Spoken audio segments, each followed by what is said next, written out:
June 20, 2024 Sivakarthikeyan வந்து சீமான வீட்டில் போய் சந்திக்கிறாரு. அது ஏன் சந்திக்கிறாரு அப்படின்னு பார்த்தா, அந்த சிவகார்த்திகேயன் ஒன்றும் பெரிய ஆள் கிடையாது. இவர் வந்து சூப்பர் ஸ்டார் மாதிரி இவர் நினச்சிட்டு, ஐயோ அந்த தம்பி என்னை பாராட்டிட்டானே. அதை வந்து இந்த தெலுங்கு அரசியல் ஆதிக்கவாதிகள்லாம் சிவகார்த்திகேயனை வந்துட்டு அந்த இடத்துக்கு கொண்டு வரணும்னு நினைக்கிறாங்க.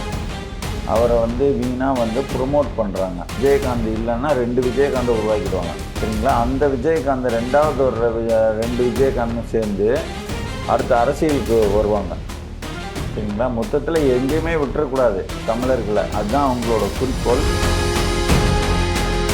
அமைதியாக சாமி கும்பிட போனீங்கன்னா, அந்த ரூட்டில் போனீங்கன்னா போயிட்டே இருங்கன்னு ஒரு தம்பி சொல்லியிருக்காப்புல. அவரை தூக்கி ஜெயிலில் போட்டாலே போடணும்னு சொல்லிட்டு அவரை சிறையில் போட்டிருக்காங்க. அதனால் வந்து ஒரு சின்ன இன்ஸ்டாகிராமில் வந்த செய்திகளுக்கு கூட முக்கியத்துவம் கொடுத்து அந்த மக்களை மகிழ்விக்கும்படி, இங்கே பார்த்தீங்களா உங்களை ஒருத்தன் கேள்வி இப்போ உங்களை மிரட்டினால அவனை தூக்கி நாங்கள் உள்ளே போட்டோம் பாரு அப்படின்னு சொல்லி அங்கே காமிச்சு, தங்கள் இனத்தோட மானத்தை நாங்கள் காப்பாற்றி விட்டோம் அப்படின்னு சொல்கிறதுக்கு அவங்க ஒரு அரசு இருக்குது.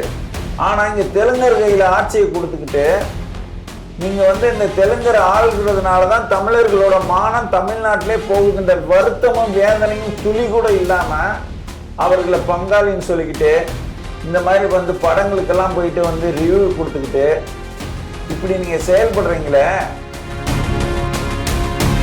அவங்க போயிட்டு ஒரு படத்தை எடுப்பாங்களாம், அந்த பெருமையை மொழிக்காக இத்தனை பேர் செத்து போயிட்டாங்க, இவ்வளோ போராட்டம் நடந்தது அப்படின்னு சொல்லிட்டு ஒரு படத்தை எடுப்பாங்களாம்.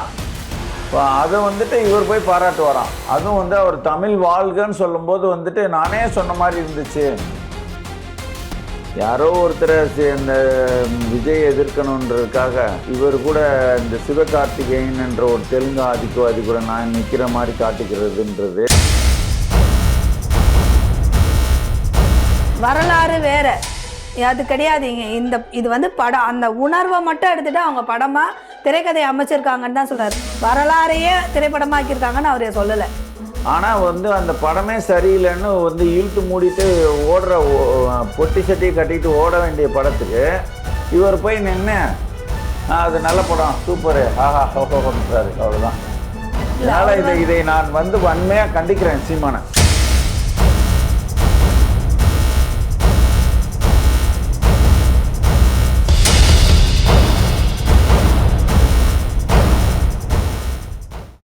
நம்ம பண்ணை இயற்கை அங்காடி 100% இயற்கை வேளாண் தயாரிப்பு. தொடர்புக்கு 87 54 44 92 99. உலகில் எங்கு பிறப்பினும் தமிழ் கற்கலாம், கற்பிக்கலாம். Learn and teach Tamil from worldwide. Avvaiyar பாடசாலை.org. டிஎன் மீடியா நேயர்களுக்கு வணக்கம்.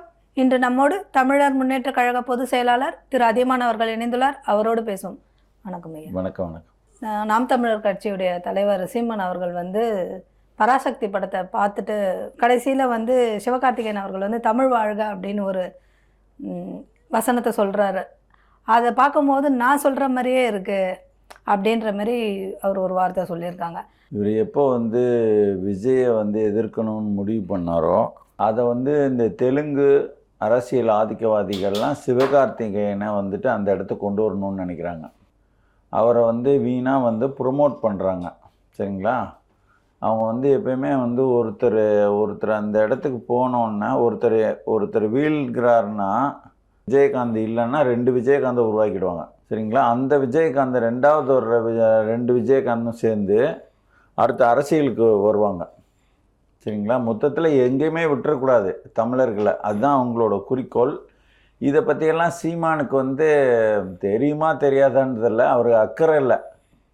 இவங்க இப்படியெல்லாம் வந்து செஞ்சு தான் வந்து அந்த இடத்துக்கு வருவாங்க. அதை நம்ம முன்னாடி முளையிலேயே கிள்ளி எறியணும், அதுக்கு எதிராக நம்ம இருக்கணும் அப்படின்னு சொல்லிட்டு அவர் வந்து சும்மா மேம்போக்காக பேசி விட்டு போயிடுவார். தொடர்ந்து ஒரு விஷயத்தை வந்து எதிர்க்கும் போது தான் எதிரி பயப்படுவான், இல்லைன்னா வந்துட்டு நம்மளை வந்து களிமண் மாதிரி ஆக்கிடுவான். ஜூன் 20, 2024 சிவகார்த்திகேயன் வந்து சீமான வீட்டில் போய் சந்திக்கிறாரு. அது ஏன் சந்திக்கிறாரு அப்படின்னு பார்த்தா, 8.2 விழுக்காடு வந்து தேர்தலில் வாக்கு வாங்கிருச்சான் நாம் தமிழர். அதுக்காக வந்து சிவகார்த்திகேயன் அழைச்சி பாராட்டியிருக்கிறாரு. உங்கள் கட்சி பரவாயில்ல, வாக்கு வாங்கிடுச்சு அப்படின்னு. உடனே வந்துட்டு அந்த சிவகார்த்திகேயன் ஒன்றும் பெரிய ஆள் கிடையாது. இவர் வந்துட்டு சூப்பர் ஸ்டார் மாதிரி இவர் நினச்சிட்டு, ஐயோ அந்த தம்பி என்னை பாராட்டிட்டானே அப்படின்னு சொல்லிட்டு, வா நீ வீட்டுக்கு வா, உனக்கு வந்து விருந்து வைக்கிறேன் அப்படின்னு சொல்லி கூப்பிட்டு ஜூன் 20, 2024 விருந்து வைக்கிறாரு.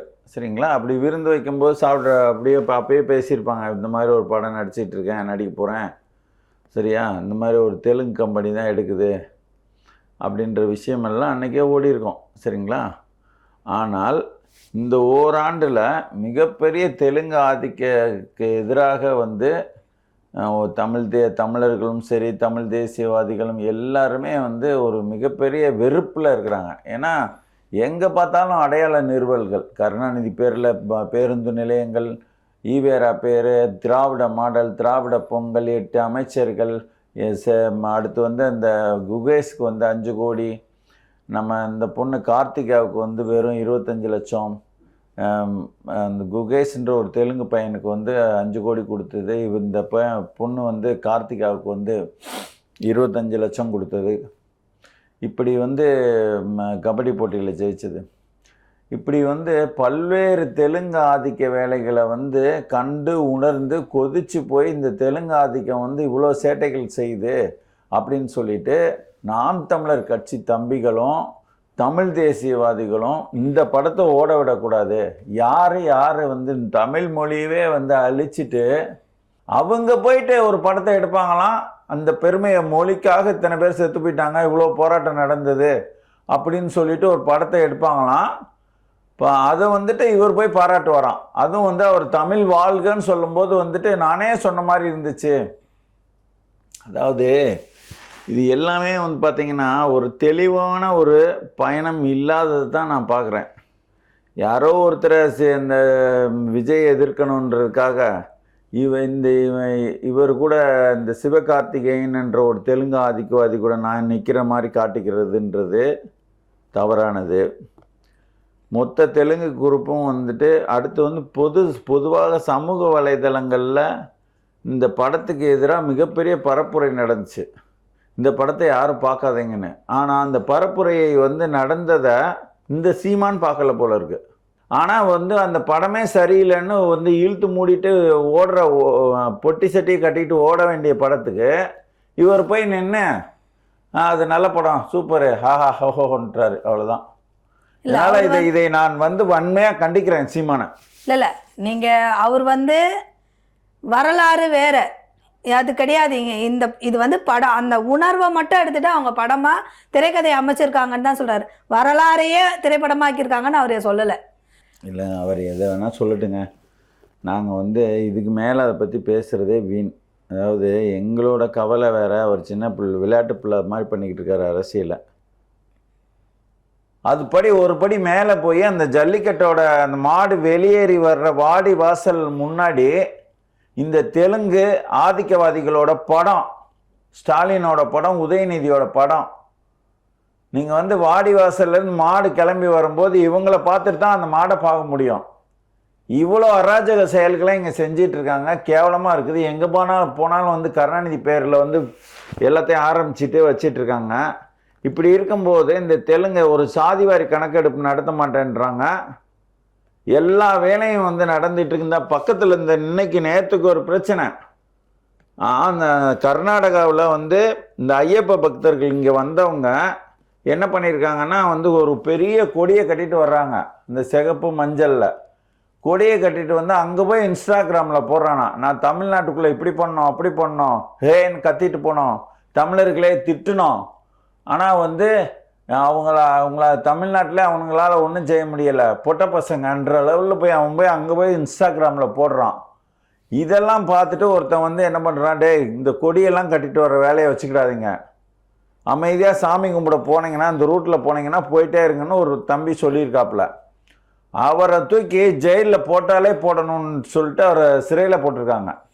போகிறவங்க வந்து ஒரு டெம்போ ட்ராவலர் வேன்லாம் ஒரு பெரிய கொடி, கிட்டத்தட்ட வந்து அந்த கொடினா எவ்வளோ பெருசுனா ஒரு 8 அடி உயரத்துக்கும் ஒரு 5 அடி அகலத்துக்கும் வந்து 5 அடி நீளத்துக்கும் இருக்குது. சரிங்களா? அந்த கொடியை கட்டிக்கிட்டே போகிறாங்க.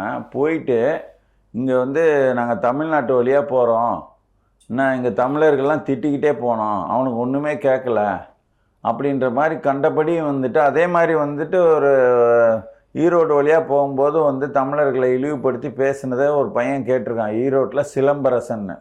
மரியாதையாக வந்துட்டு ஒழுங்காக கொடியை இறக்கி வச்சுட்டு போங்க, என்ன தமிழர்களை திட்டிட்டு போகிறீங்கன்னு கேட்டிருக்கான். அப்போ அவனுங்க வந்து அவங்க அம்மாவெல்லாம் திட்டிருக்கானுங்க. அப்போ சண்டையாக இருக்குது.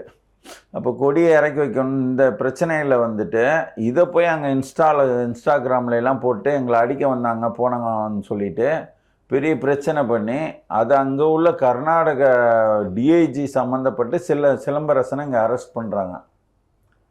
அப்போது இதுக்கெல்லாம் வந்து இதை சிலம்பரசனை கைது செய்தாங்கன்னு நீங்கள் பார்த்துட்டிங்கன்னா அது உங்கள் பார்வையில் கோளாறு. நான் வந்து என்ன நினைக்கிறேன்னா, அங்கே மண்ணின் மைந்தான் நாங்கள் ஆள்றோம்.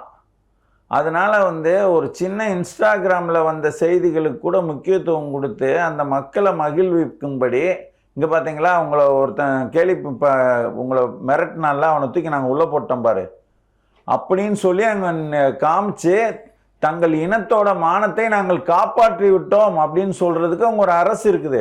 ஆனால் இங்கே தெலுங்கர் கையில் ஆட்சியை கொடுத்துக்கிட்டு நீங்கள் வந்து இந்த தெலுங்கர் ஆள்கிறதுனால தான் தமிழர்களோட மானம் தமிழ்நாட்டிலே போகுதுன்ற வருத்தமும் வேதனையும் துளி கூட இல்லாமல் அவர்களை பங்காளின்னு சொல்லிக்கிட்டு இந்த மாதிரி வந்து படங்களுக்கெல்லாம் போயிட்டு வந்து ரிவ்யூ கொடுத்துக்கிட்டு இப்படி நீங்கள் செயல்படுறீங்களே,